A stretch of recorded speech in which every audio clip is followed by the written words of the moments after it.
L'honorable députée de Thérèse de Blainville. Merci, M. le Président. D'abord, ça me fait plaisir d'intervenir aujourd'hui pour appuyer le projet de loi du député de Lévis-Lobinière qui vise à augmenter le nombre de semaines de prestations spéciales de maladie à 52 semaines. Je salue le projet de loi, mais je me dis, on est encore là. On est encore là. Parce qu'à la dernière session, on y était presque, M. le Président. Le projet de loi 265, loi d'Émilie Sans-Façon, porté par ma collègue de Salaberry-sur-Roi, qui faisait passer les semaines de prestations de maladie de 15 à 50 semaines, avait passé l'étape d'examen en comité. Les travailleurs malades voyaient enfin la lumière au bout du tunnel.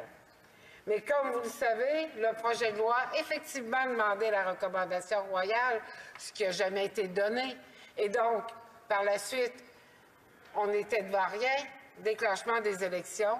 Pourquoi? Seul le gouvernement le sait, c'est un vrai mystère.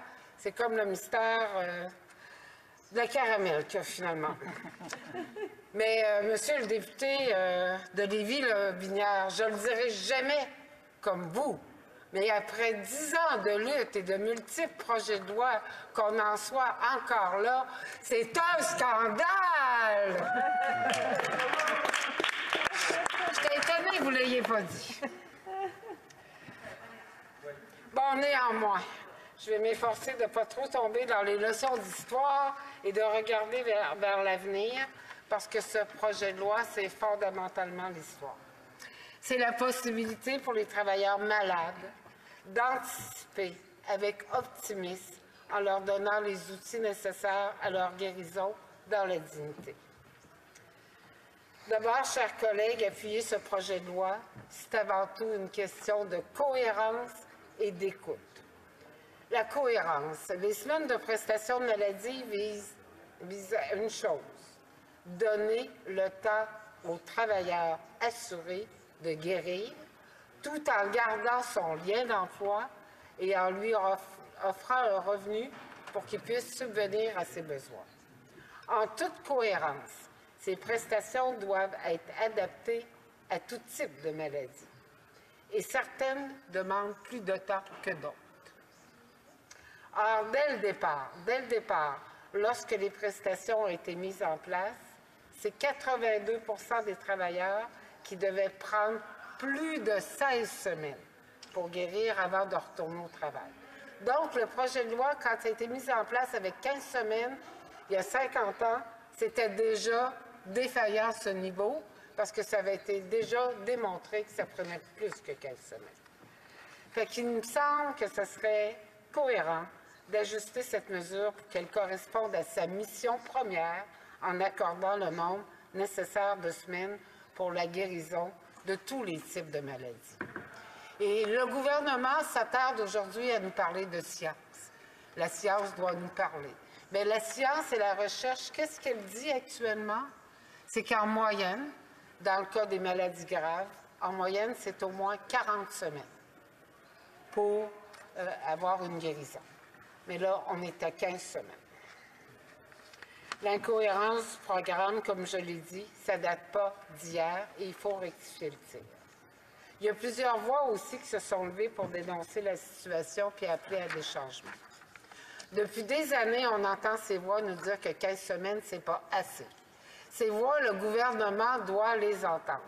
Il doit entendre le message d'Émilie Sans-Façon qui a dédié les dernières années de sa vie à cette cause et qui demandait 50 semaines.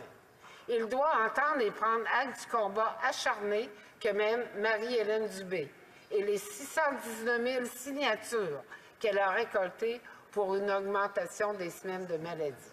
C'est 10 ans de lutte pour Mme Dubé, 7 projets de loi déposés en Chambre sur la même question, dont un projet de loi déposé par Denis Coderre, les libéraux alors dans l'opposition, où le premier ministre Justin Trudeau, maintenant, avait été... Pardon, Monsieur le Président, vous allez me ramener à l'ordre. Le premier ministre actuel, c'est mieux dit. Le premier ministre actuel avait donné son aval à ça. Fait qu'être à l'écoute, c'est être aussi cohérent. Fait qu'on doit prendre et entendre et prendre acte des nombreux projets de loi qui ont déjà été déposés en cette Chambre pour régler le dossier. Les débats sur cette question, les études, les recommandations, les rapports de comité, on en a eu. Il est temps d'arrêter de tourner autour du pot et d'agir. Rendu là, c'est une question de volonté. C'est une question de volonté politique. Le gouvernement a décidé d'augmenter le nombre de semaines de prestations à 26 dans son dernier budget. Vous savez quoi? Ça va aller juste en juillet.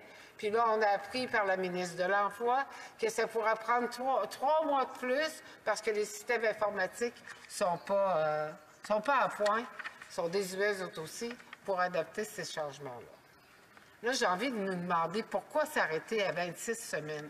Pourquoi s'arrêter à mi-chemin quand on sait que la science et que pour les personnes malades, c'est 40 semaines, au moins que ça prend? C'était supposé, dans le fond, faire en sorte qu'on règle une fois pour toutes la situation des personnes malades, des travailleurs qui cotisent à l'assurance emploi, qui tombent malades et qu'on doit protéger. Et on parle d'assurance privée, on parle d'assurance publique. Ce n'est pas de ces travailleuses et des travailleurs-là dont on parle, parce que 60 % des travailleuses et des travailleurs n'ont pas d'assurance privée, n'ont pas les moyens d'avoir des assurances privées. Je vous rappelle que la Chambre des communes s'est prononcée à majorité sur une motion du Bloc québécois en ce sens. C'est au moins 50 semaines qu'il faut. Le 17 juin dernier, lors de l'étude en comité sur le projet de loi Émilie Sans Façon, le projet de loi a été adopté à l'unanimité par le comité, sans amendement. C'était une simple question de volonté. Le projet de loi pose une question aussi fondamentale. Sur quelle valeur devrions-nous baser l'organisation de notre vivre ensemble? Pour moi, c'est assez clair. Il s'agit d'une question de compassion. Les travailleuses et les travailleurs ont besoin d'avoir les moyens de se soigner sans s'appauvrir, parce que ce sont des véritables histoires d'horreur qu'on entend. Certains doivent écouler toutes leurs économies, d'autres doivent réhypothéquer leur maison, simplement pour survivre financièrement. Certains réussissent à s'en sortir parce qu'ils ont des bonnes économies et un bon réseau familial et d'entraide. Mais d'autres sont carrément laissés à eux-mêmes. Ça n'a pas d'allure, M. le Président, de laisser des gens dans cette situation d'appauvrissement.